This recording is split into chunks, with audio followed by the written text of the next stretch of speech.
What's up, y'all? Welcome back to my YouTube channel, Essence of Lex. Thank you for tuning in into another review and recap from me. If you clicked on this video, it's because you're interested in my thoughts on Season 6, Episode 3 of Sistas, called Fanning the Flames. And I'm just going to go ahead and get straight into it. Picking up where we left off, that Pam thinking she's going into work like normal, but when she got there, the building was on fire. Well, it wasn't on fire anymore, but you can tell that they called a fire. So she's asking the firefighters, can she go in there to see how bad it is? And the firefighters tell her, no, she can't go in there because there's a dead body in there, and basically it's a crime scene, so no one can go in there. So she sees Karen's car.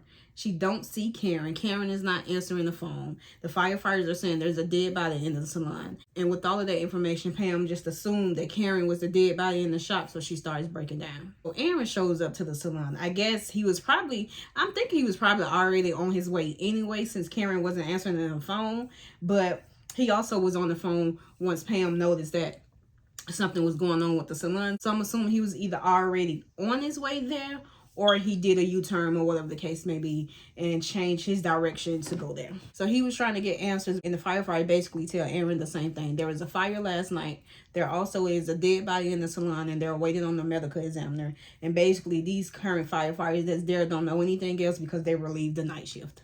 Pam wants to call Karen's mom, and Aaron said, no, not yet. Let's just be sure that she is dead before we call her. And I kind of agree with that. If we don't know 100% sure that she is dead, please do not call somebody else saying such and such is dead if they are not dead, or if you don't have any valid evidence that they are dead. You know, all of the signs may point to it, but I don't want to, put that on somebody else if a person is not truly dead. It's bad enough that, Pam is going through the emotions and the thoughts of Karen being dead, and Aaron as well. Let's wait until we know for sure before we start going and telling everybody. Like Aaron said, it could be somebody else's body. Like, I don't know who, but it could be somebody else's body. Let's just be sure. So now Aaron and Pam, they're going at it. They are arguing. Aaron is blaming Pam for leaving the curlers on. They are going back and forth. Emotions are high. As I said, they both do care about Karen, and they both are processing in the moment that Karen could be dead. Y'all, I was trying to take the whole fire at the salon serious, but I can't. I really can't. And I think that is partially for a few reasons, and I'm going to get into it. First, we have known that this salon was supposed to catch on fire since I think like season 5, but they are just now showing it. I don't know if they released a preview of it or whatever the case may be. Maybe somebody leaked the synopsis of the episode, but we have known that there is supposed to be a fire at the salon for a while now. So I could possibly just be over it because we've known about it for a while, but it's just now playing in season 6. 2, we know Karen is not dead. They showed that in the preview that Karen wasn't dead. 3, I find it hard to believe in this world of IT, all of these gadgets and all of these different things that we can do with our phones and with iPads, just in this world of information technology that we are living in. I find it hard to believe that if the curlers are left on, that it will burn the salon the way that it did in 2023. And it could just be me, but I just find it hard to believe. There are so many safety measure now on them curlers and all of those type of things. Like, there has to be a auto shut after a certain amount of time. Like, I know I have locks now, but before I had locks, I know some of the hot curlers or the straighteners or whatever you want to call it usually shuts off after a certain amount of time of being on. So you mean to tell me that the curlers was left on and it caused the salon to catch on fire? Like I said, it could be me, but I'm not really buying that aspect of the story. 4, you mean to tell me there's only one medical examiner working? And lastly, why I'm not taking this whole scene serious is this. Karen is okay. We do know this. We know the fire happened last night. Now it's the next morning, assuming around the time that Pam normally gets in to come to work anyway. So you mean to tell me, knowing that Karen is okay, Karen didn't call Pam to say, hey, don't come into work because such and such. Didn't call Andy and the girls and all of that, say, hey, I'm okay, but the salon did catch on fire. It's just so many questions that I have that is not allowing me to take this scene serious. But all in all, knowing that Karen is okay probably plays a big part into why I just didn't take that scene serious too. I'm gonna come back to how the episode ended, you know, with the salon fire and all of that. I just want to talk about the other things that happened in the episode first. And really, it's not going to be a lot because this episode kind of dragged. Episode 2 and episode 3 probably could have kind of been combined together because both episodes have dragged lately to me. All right, before I get into these scenes at the law firm, I just want to say this. Zach has to stop popping up at that law firm. Gary has to stop popping up at that law firm. Danny, Sabrina, Karen, whoever else that just keep popping up at that law firm definitely needs to stop. Maybe I'm too much of a professional, but about a good percentage of that stuff could have waited till these people got off work. So Zach comes to the law firm to tell Fatima about the conversation he had with Heather. Basically, he just wants to make sure he's not tripping and that he's not jumping the gun when it comes to Heather and Michael. And listening to Heather on that phone call, of course, he's not jumping the gun. You know, of course, he's not tripping. And seeing Fatima's face basically confirmed that for him. So Fatima told him, okay, so we can go at noon on her lunch break. She also told him that, you know, he comes with the emotions of his mother and that he basically needs to stay calm and think about their future. I'm glad that Fatima pointed that out to him. Like, money can't fix everything. It really can't. With Zach's record, you know, he have no room for mistakes when it comes to being in certain situation and him risking going back to jail again. He have no room for mistakes when it comes to that. I definitely don't want to see him back in jail. So I definitely need him to get a control of his emotions. Now I said I wasn't going to talk about that timeline between Sistas and Fatima.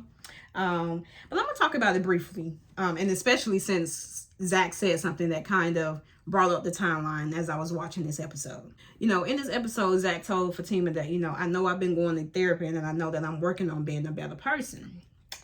Pause. For Zach to be going to therapy in the Sistas universe, that statement alone is telling me that Fatima season 2 is before Sistas season 6. Then again, they opened Sistas season 6 from where they left off on season 5. And listen, y'all, I don't know. That timeline is a headache. It really is a headache. I'm going to come back to Fatima. Let's talk about what else was going on in this episode. Just little small things that happened in the episode. Bayo, you know, the African prince, he came to see Sabrina and check on Sabrina or whatever. Sabrina was telling him she think that the bank is basically not wanting to give her job back and that she was worried. You know, she's worried about rent, how she's going to do this, how she's going to do that. You know, just normal things, normal living that she's worried about or whatever. Bayo tell her that he can help her invest and she wouldn't have to worry about working for a while. And immediately I'm like, we don't know enough about Bayo. We really don't. So I am wondering if what popped up in my head is Bayo a scammer? And it was a potential thought, you know, that could be the way that the storyline is going. But if he was a scammer, how did he have so much money to give Sabrina to help Maurice out? So I don't know he still could be a scammer. He still could be. But I don't know if that's the route that TP is going. We just have to wait and see how the storyline plays out. We don't know enough about him, but I just hope that if Sabrina gives him the money or whatever the case may be, that, you know, he just doesn't take her money because that's the last thing she needs right now. Speaking of Sabrina, let's go to Maurice. Maurice is tripping, y'all. He's tripping. Maurice went to see Q in the hospital. I don't know if that is something that he should have done, but he did. The only thing that I could say that would have made sense for him to go see Q in the hospital is if he was recording the conversation. And it doesn't appear to be that he was recording the conversation at all. Q was saying stuff that would make his testimony weak. You know, Q was saying stuff that, you know, would have really helped Sabrina in Maurice's case. Q said that he was a snake, and what else you think you're going to get from a snake other than a bite? Maurice was basically just trying to get him to confess and get him to tell the truth. And Q wasn't going for it. Q basically said, I'm not doing that because I'm free. Then he said that him and Sabrina would be fine because they don't have a record. So they can get a lawyer and get out in no time. But if he go to jail, then he's going to be in there forever. He's definitely incriminating himself. And I would have liked for all of this to be recorded up until the part where Maurice mentioned something about he's going to get somebody to murder Q. Maurice told him he had $6,000 and he gonna give it to anybody that's willing to take him out. And I was saying to myself, now who is Maurice gonna find to murder somebody for $6,000? There might be people out there, but who is gonna risk their freedom for $6,000? To me, they just don't add up, if you ask me. But also, who are you going to get that is going to do it in a way to where it doesn't point back to you for conspiracy to commit murder? It just did not make sense to me at all, y'all. But that was the scene. Back to me saying that people need to stop coming up there to their law firm. Gary called Andy to see if he can take her to dinner. Andy was reluctant at first. She didn't want to go. She was saying no and all of this. But of course, Gary did a gesture that made Andy reconsider. He told Andy to go up to the front. And he hired a telegram singer, a messenger singer, or whatever you want to call her. Somebody was in the lobby singing Have You Ever by Brandy to Andy. And I'm just like, this is not professional. This is not professional at all. It seems like that law firm get more visitors from their personal aspect than from people that's coming there that needs help from a lawyer. At least that's what it seems like sometimes. It seems like nobody in that office is ever getting any work done. Of course, Andy thought it was sweet, and now she agreed to go to dinner with him. It's a cycle that keeps repeating itself, and at some point, one of them is going to have to stop it. Standing at the law firm, let's talk about Fatima and Andy, after they had their deposition or whatever. Fatima is admiring how Andy is working, Fatima is saying that I'll never be as good as you. And Andy told her basically that, you're going to be better than me. So like I knew Andy would do, she basically encouraged Fatima. She told her that, you're basically going to be better than me. Fatima told her, well, I got to get back in school first. And Andy told her, you're just going to have to do it. You can't wait. And at that part, y'all, I felt like Andy was talking to me. At that part, I felt a little way about, hearing that you just can't wait. You're just going to have to do it. I want to get my CPA license, so I know it's going to be something that I just have to go ahead and do. And I know it's going to be something that I can't keep waiting on, because life is going to happen regardless. No matter how much you try to plan it, life is going to happen. It went into, Fatima telling Andy that, they haven't set a date yet on the wedding, and it's been something that she's been trying to avoid, really. Her reasoning behind her avoiding it is because she really wants to see how, this situation plays out with his baby mamas. She wants to get everything straight and know definitely what she's walking into. Shit, when I was watching that part, all I was saying is keep holding off on that date.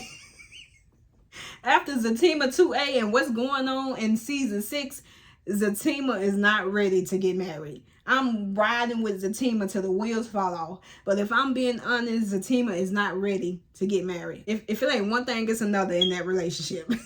They need to hold off on that for now. But this situation with Michael might speed up the timeline. It might speed up the timeline. So speaking of Michael, let's get into this scene. Zach comes back to pick Fatima up so that they can go to Heather's place, to see how Michael is doing. And while in the car, Fatima is so damn in tune with Zach that she knows that he is not okay.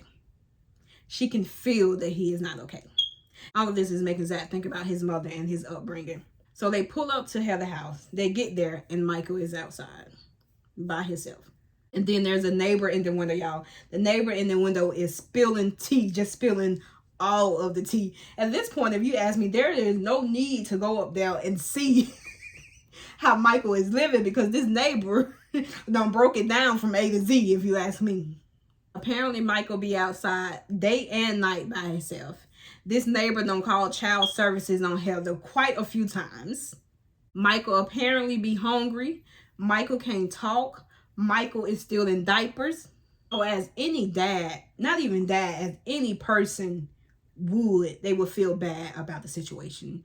So being that Zach now knows that this is his son, he is fuming on the inside.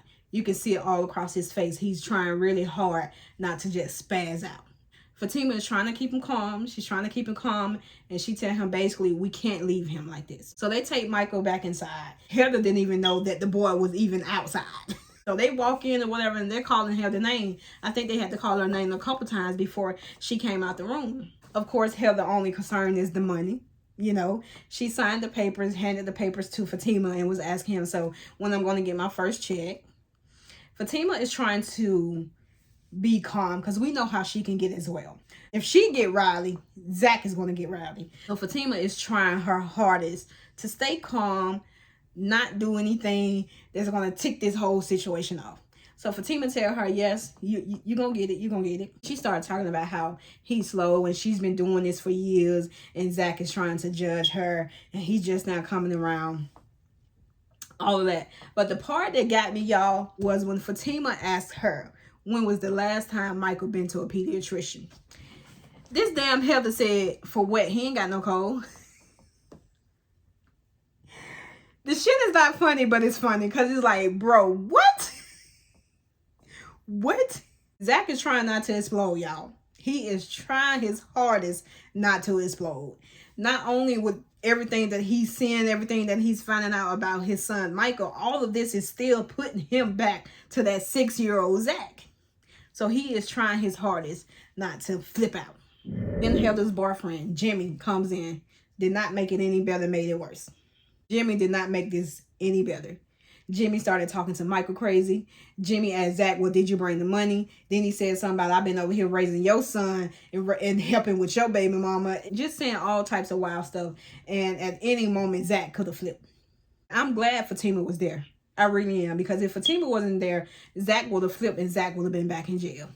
And the next episode would have been us trying to figure out how we going to get Zach out of jail. So Fatima, you know, she got Zach out of there without, you know, a scuffle. You know, he's mad. He definitely is mad, but she got him out of there and she's outside and she's talking to him, trying to keep him calm. And basically, she was the voice of reasoning, basically telling him that, like, we have to do this the right way. Let's go talk to Andy and let's see if we can get custody. And like Fatima told him, at this point, regardless how you feel, Zach, the damage is already done. The damage is done. Now let's do this the right way. Let's try and go and get custody of Michael so that we can help him. Going in there like the big bad wolf and trying to beat up Jimmy and then kidnapping Michael and all of that, it's just going to make the situation worse. All right, so let's get into how episode 3 kind of ended. So earlier, remember I was telling y'all Aaron let Pam have it, basically just accusing her and blaming her for the salon being on fire or whatever the case may be. So Pam leave and go to the law firm and go to see Andy. Pam is in the lobby. Zach and Fatima is coming back into the office and they ran into Andy. And they basically, of course, they was trying to talk to Andy to see if they can get custody of Michael. But we didn't even get there because we went to Pam crying in the lobby. Pam crying in the lobby and she done told Andy that Karen is dead. And that's pretty much how the episode ended, y'all. That's how episode 3 ended.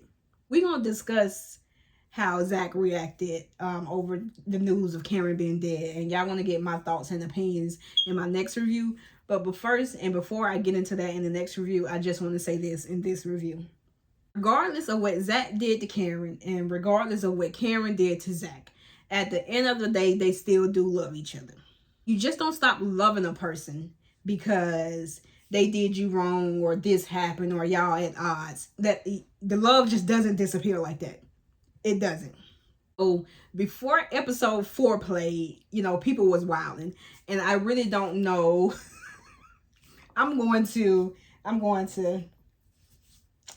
say this, but of course my opinion is going to change in my episode 4 review. But so there might be some people that think that he shouldn't have no reaction, and that I just don't agree with. You know, he has been saying for season at this point he still got love for Karen, you know, and regardless of what they're going through right now, he doesn't want to see her dead. And not only to mention that, you know, she is pregnant and is Karen maybe his child. You know, I think some people wanted Zach to have no reaction at all. This is not everybody. This is just a few things that I saw between Facebook, Twitter, wherever social media site that was on. I saw some people, you know, responding to it and just thought that he was supposed to be like, yes, thank you. Like he was just supposed to be happy that she was dead. And I just don't agree with that, you know. Like I said, he still got love for her. At the end of the day, I'm sure he didn't want to see her die. So that's all I'm going to say about that right now. I definitely got a lot more to say in my episode 4 review. So y'all make sure y'all stay tuned for that.